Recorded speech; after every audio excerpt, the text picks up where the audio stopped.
You're listening to the Turi Writers She Said What podcast. I'm Turi, along with Marcy Persky.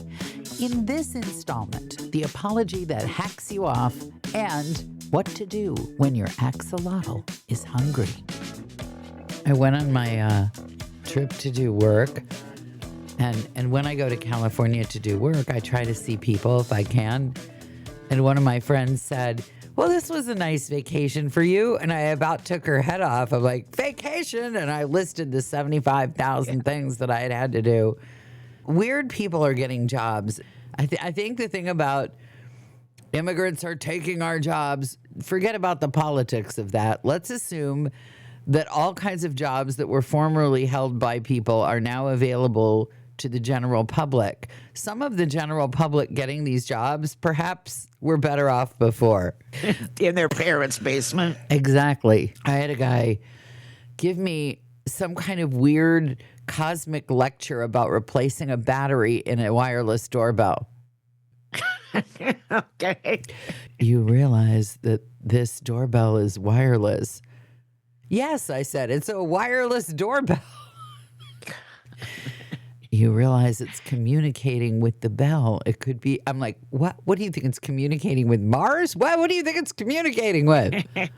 I would have handed him my phone and said, it's your mom calling. She wants you to go back to the basement and make your bed. I said, well, I need to buy some batteries. I've brought this wireless doorbell in because perhaps all it needs is batteries. But if not, I need to get a new doorbell. And he says, if I open this package of batteries, you will have to buy it. You want me to steal them? What is your point here? Well, it is California, too. I don't know. There has been, oh my God. Since you mentioned that, at the airport, when you rent your car, they tell you don't get gasoline anywhere around here before you return it. Because of monitors? Because people will yank you out of your car and steal the car and steal your stuff. Whoa. Everybody knows that this is the airport drop off and that people will have their things with them. Lovely. Yeah, I am a great fan of Oakland, California, but I was there for 3 days and I did not see a single police officer, not one. Every single thing in the Walgreens was behind a case that you have to unlock. Now, here in Chicago, I'm used to what I call the flea market products that you could have a table at a flea market and just sell them for, 25 cents on a dollar, laundry detergent, stuff like that everybody needs. I remember the first time I saw big plastic things of Tide behind a locked cabinet. I asked How do you shoplift that? Well, this is the thing. It's brazen. You grab as many giant Tide things of detergent and then you run away.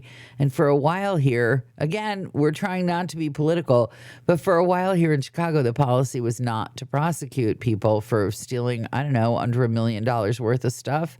So people would just walk in, grab all the crap they wanted and waltz right out, knowing that nobody was going to do anything to them. And then if you went to a flea market, you could buy your Tide for practically nothing. But now, your toothbrush is behind a lock thing. What do you have, a booming business in 5-cent toothbrushes? Don't folks ever go to the dentist? Because you can get a lot of toothbrushes that way. Yeah, they're not really free, but yeah.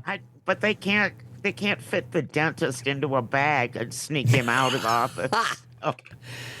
And then we just finished the big day of repentance, Yom Kippur, for our listeners who are not Jewish.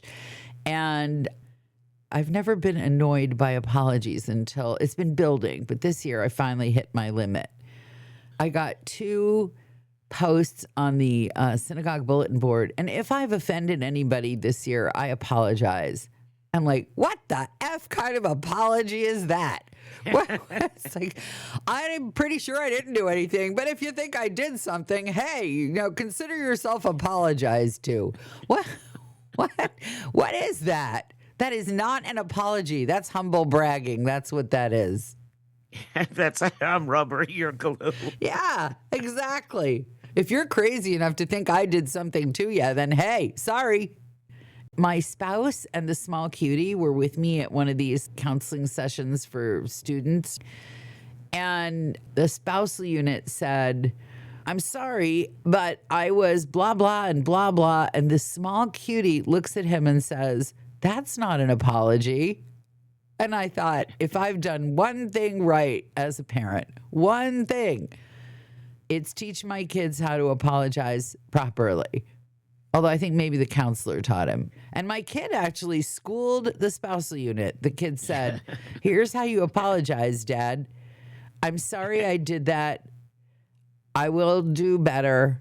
I will not do it again. That's it. No buts. Right. There's no but in an apology. That's right. Buttless apologies. That's what we want. We want the buttless apologies. Instead, I got a screen full of, and if I've done anything this year to offend any of you, please consider yourselves apologized to. That was probably the thing I'd like them to apologize for, if you want to know the truth. Apologizing for your crappy apology. Yeah, you haven't done anything to me this year, but now you just did. I think we need to have a class on apologizing.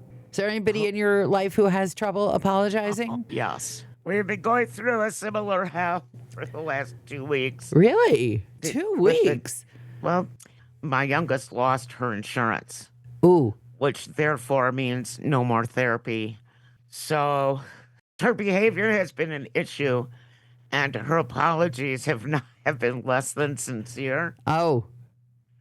So everybody, every animal out here on the blank storm of awesomeness ranch is tired of hearing these little whispers of, I'm sorry. Or, I'm sorry because I need you to do this. I'm sorry because I need you to do that. Yeah, I'm sorry because I want you to do something is even worse than I'm sorry, but Yes. I had a headache. I'm sorry, but it was Tuesday. I'm sorry. Exactly. Yeah, no. Yeah, no, I'm sorry because my car is so full of garbage I can't drive it. So I need you to drive me. Yeah. Speaking of therapy, Yes. dog therapy, What? we're thinking about sending Mr. 70-pound puppy Jerry to kind of a dog therapy / boot camp for 2 weeks. What is that? It's training him, but not how we have been training him. And it's not like whipping the dog or anything like that, but it's a different type of training for dogs that have a lot of energy, a whole lot of energy, more energy than a single animal or human should have. I feel like I have 2 18-month-old toddlers, and one is human that I'm chasing all day, and the other one is this giant puppy, Pupzilla, we can call him, who I'm also chasing after all day, and who looks at you like a teenager. Like, you know, if you have a teenager watching TV or playing video games, and you say, it's time for bed, and they pretend like they don't hear you. Selective hearing, we call it. Well, he's selective what's in your hand. If I have a treat, he'll do anything. But that's not really the way you're supposed to train dogs. I've been training this dog since he was 3 months old. He won't do anything without a treat. Well, you've had a history of poorly trained dogs, so I'm willing to believe that the hot dog in the pocket routine is not. No, that's not working. So yes, I found it's a canine elite training ranch. It's about an hour from here. Well, I'm already worried. Anytime you put elite in there, I think all your dogs instantly flunk out. What do you mean elite? That dog is the only reason you ever adopt them is that nobody in their right mind would. So how does that square with elite? That makes me a good person, first of all. It makes you a good person with horrible dogs is what that makes you. Yes. I mean, we went for an hour and a half behavioral assessment where he did everything that she told him to do, even stuff that like he never knew before. And I'm like, what the fudgical nieces is going on here? What was it? I have no idea. She's a witch. I don't know. Maybe she should adopt your dog. She does this 2-week program, and the only thing that's kind of stopping me is that I'm worried that if I drop him off at quote unquote doggy summer camp, he's going to think that I abandoned him because he'll be there for 2 weeks. You And I know, think that that would be upsetting if you're a year old and you're abandoned by your mother. we have a version of this with our foster dogs because they've been abandoned or worse. And then they thrive when we take them in. And we always cry when we send them to their forever homes. But the dogs always seem to be fine. They're resilient. You can cry for 2 weeks, but you'll come back and the dog will be fine. So, Spatula, my little axolotl, she's now about, I don't know, she's getting bigger. She's about maybe 6 inches long. She'll be 9 when she's done growing. And you do have a 60-gallon tank in the middle of your living room to accommodate Spatula. Of course. No, well, it's a 40-gallon breeding tank, which means it's wider. But here's the deal. She's getting too big to just eat these little squares of frozen worms that you get at the pet store. Uh-huh. That's like axolotl baby food. Uh-huh. Wait, now wait, she wait. has to- Somebody is manufacturing axolotl baby food. The world is full of mystery. I've never Well, it's a lot of aquatic animals eat these little cubes I see. of frozen, they call them bloodworms. Yeah, there's no blood in them. They're just red. Yeah, of all the things that you would have to deal with, a bloodworm would not seem to be up your alley. No, and because it's a little frozen square, I grab it with these big long tweezers and just stick it in the aquarium, and then she eats them as they defrost. Now she's big enough; she has to have these whole nightcrawler / earthworm things. Uh-huh. That like, first of all, I'm scared of worms. Didn't you think about this beforehand?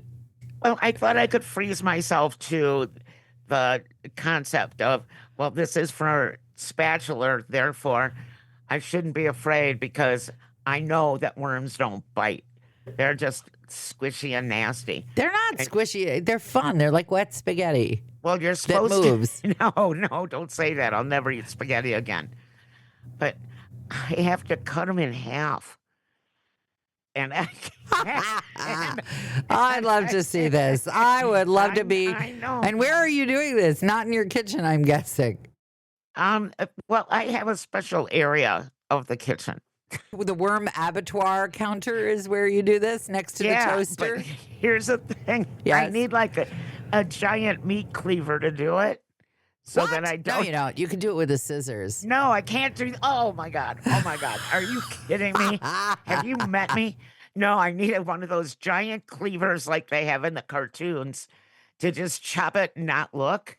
They don't just hold still. You can't say Oh, freeze. Oh, here's my other conundrum. Yes. I'm gonna grow my own worms. That doesn't sound too difficult. Well, except that You up have no here- dirt up there, I know. No, there's no dirt. So I have to buy dirt. Yeah. And so I've been researching for like the last 5 days on where and what kind of dirt that I need to get so that there's no poison in these worms to kill my axolotl.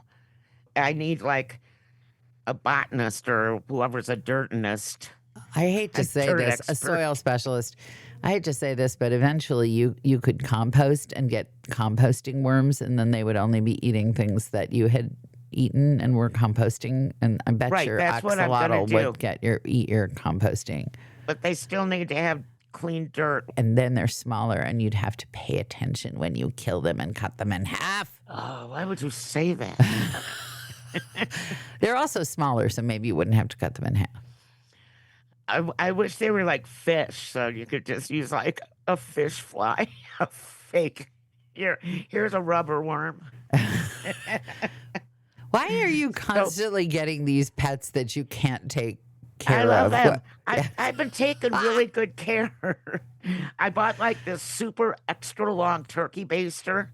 It's like huge, half of my body What do you do with this thing? to pick up her little tiny poops. Because she only makes like one little tiny poop a day. You're Yeah. chasing an axolotl lizard around in a 60-gallon tank with a giant turkey baster, and you think somehow this is normal. No, I'm just picking up her poop. I'm not chasing her. Oh God. You'll have to come visit her. Of course I will. I will put it up on our Instagram page as well. Okay. All right. Well, I'm gonna just on this cheerful note, knowing that the next thing you have to do is go chop up some worms and follow a lizard around with a turkey baster. I think that's all the visual imagery of your life that I need for today. Thanks for listening to the Turi Writers She Said What podcast. Assuming you like what you heard, you might want to leave us a good review and maybe pick up my book, She Said What? A Life on the Air, which you can get from your independent bookseller or that giant website that sells absolutely everything.